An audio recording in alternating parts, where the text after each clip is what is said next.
So all right guys टक्क लाएर सिमसिम पानी परिरहेछ। अब हाम्रो राइड चाहिँ सुरु भइसक्यो। टक्क एनएसको पछाडि ती तीनजना बसेर त्यही हो। अब हाम्रो भिडियो चाहिँ हेरिराख्नु है, अब लास्टसम्म के हुन्छ क्या।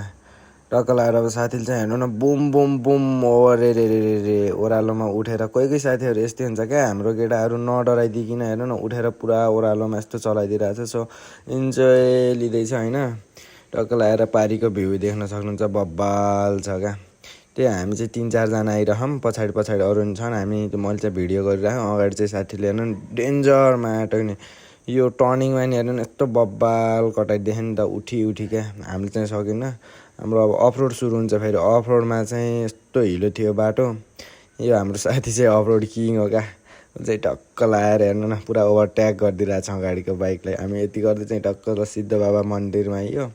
सिद्ध बाबा मन्दिरमा चाहिँ मनैदेखि दर्शन छ। मेरो आयु पनि सबै मेरो आमालाई लागोस् होइन। टक्क यति गर्दै चाहिँ हामी अब लुम्बिनी तर्फ प्रस्थान गऱ्यौँ।